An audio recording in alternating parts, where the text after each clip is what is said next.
Here, in the desert of northern Niger, lies a forgotten battlefield of the nuclear industry.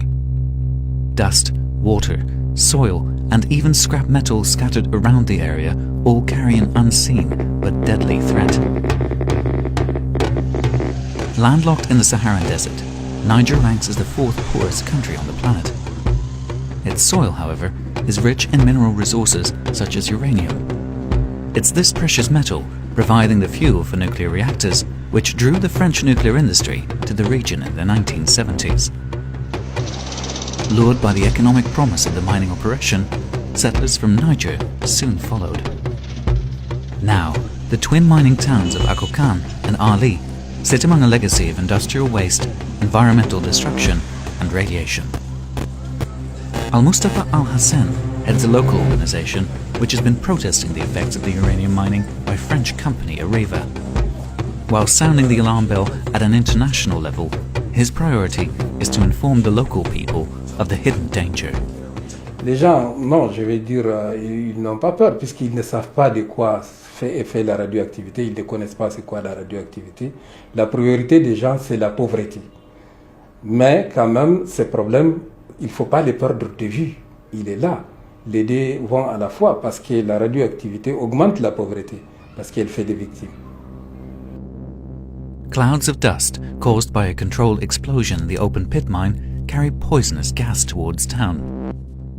Mountains of industrial, radioactive waste sit in the open air for decades. And the shifting of millions of tons of rock and earth has corrupted a once clean source of groundwater that is also rapidly disappearing due to industrial overuse.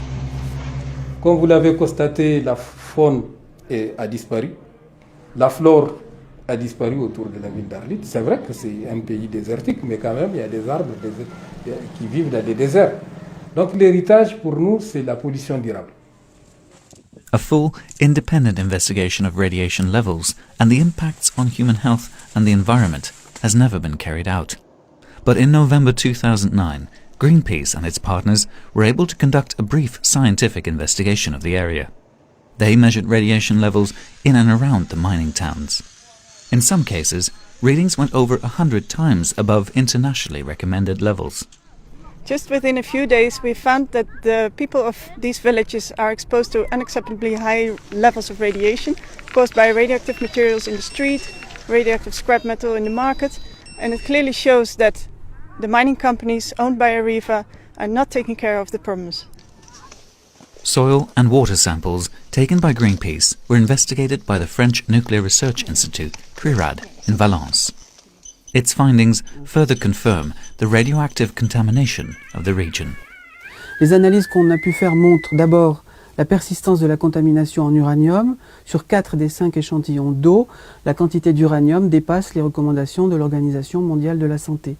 Ensuite, la présence d'autres substances radioactives, dont le radon, qui est un gaz radioactif et qui est dissous dans l'eau.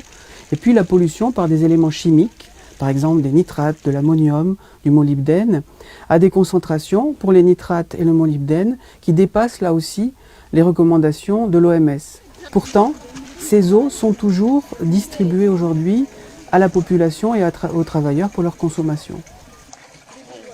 Exposure to radioactivity can lead to serious health issues such as birth defects, leukemia, and cancer. Areva claims conditions in the mines and their surroundings are safe and radiation levels are being monitored.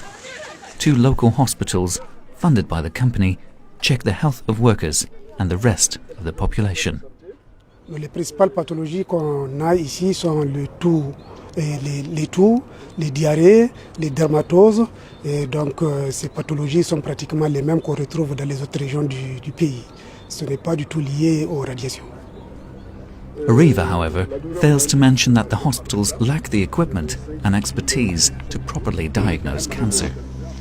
Many ex-workers are already suffering from unexplained diseases. Almost 10 years ago, laundry worker Jigozaki collapsed during his work at the Somair mine. Since then, he's been forced to retire and was never informed about the cause of his condition. Baba mun hanci baba na sha na wuci kumya mun am aje mu da kamar dabba mu sauke lahiya same su yi aiki mu mun daga mi huti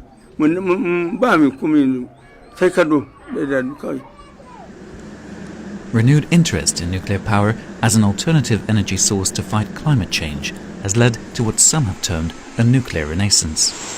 Areva's operations have already spread to over 100 countries around the world. Here in Niger, the company is planning to open a new mine at this site called Imuraren. Its critics point out that 40 years of uranium mining have only resulted in massive damage to the environment instead of delivering on the economic promises to Niger. Je ne sais pas quoi dire aux gens d'Imuraren. Si vous voulez, le fait qu'on demande l'exploitation de l'uranium, c'est pour lutter contre les fléaux de la pauvreté. Mais ce que nous constatons malheureusement après 40 ans, à Arlit en tout cas, ces fléaux n'ont fait qu'augmenter. Donc à Imuraren, je pense que c'est exactement la même chose qui va se passer. Et maintenant, si j'ai un appel, c'est d'appeler la population à être un peu plus vigilante pour qu'il y ait moins de pollution et qu'il y ait plus de retombées. On the same night that leaves most of Akokan's streets unlit, the uranium mined here is powering 1 million households a continent away. In about 10 years' time, the local economy will dry up as the mines run out of uranium. The 80,000 people living here and centuries of environmental pollution will all be left behind in the dust.